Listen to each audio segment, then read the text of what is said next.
ကမ္ဘာပထဝီနိုင်ငံရေးမှာတိမ်မမှုတွေအမြင့်ဆုံးရောက်နေတဲ့အချိန်မှာပဲအီရန်နိုင်ငံကသူတို့ရဲ့လျှို့ဝှက်မြောက်ဒုံးပြန်စခန်းတွေကိုထုတ်ဖော်ပြသလိုက်ပါပဲအမေရိကန်နဲ့အစ္စရေးကိုပြင်းပြင်းထန်ထန်တတိပေးလိုက်တဲ့ဒီလှုပ်ရှားမှုမှာဘလို့ထူးခြားချက်တွေပါဝင်နေတယ်လဲဆိုတာဒီနေ့ဗီဒီယိုမှာတင်ဆက်ပေးသွားမှာပါမယ်အီရန်အစ္စလာမစ်တော်လှန်ရေးအဆောင်တပ် IRGC ကသူတို့ရဲ့လျှို့ဝှက်မြောက်ဒုံးလက်နက်အခြေစိုက်စခန်းတစ်ခုကို2026ခုနှစ်ဖေဖော်ဝါရီ4ရက်မှာတရားဝင်ထုတ်ပြခဲ့ပါတယ်ဒါဟာအရေးကြီးဆုံးအချက်ပါ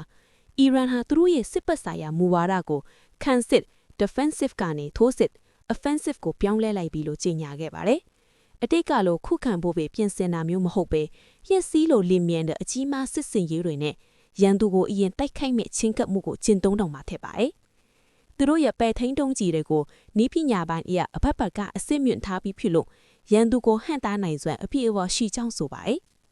အမေရိကန်ရဲ့အမှားသေးသေးလေးတစ်ခုပါကပင်ဒေတာတွင်စစ်မီးကိုတောက်လောင်စေမှာဖြစ်ပြီးအမေရိကန်နိုင်ငံသားတွေဖေးနီယာမဘေးကင်းမှာမဟုတ်ဘူးလို့ဆိုပါတယ်။ဒီမူဝါဒအပြောင်းလဲဟာ2025ခုနှစ်ဇွန်လမှာအစ္စရေးနဲ့ဖြစ်ပွားခဲ့တဲ့12ရက်စစ်ပွဲကနေရရှိတဲ့တင်ငန်းစာဖြစ်တယ်လို့ဖော်ပြထားပါလေ။အမေရိကန်ကအီရန်နိုင်ငံအနီးမှာစစ်အင်အားတွေတိုးမြင့်ချထားပြီးသဘောတူညီရေးယူမလားတိုက်ခိုက်ခံမလားဆိုတဲ့ဖိအားတိမှုတွေရှိနေချိန်မှာအီရန်ဘက်ကဒီလိုတုံ့ပြန်လိုက်တာဖြစ်ပါတယ်။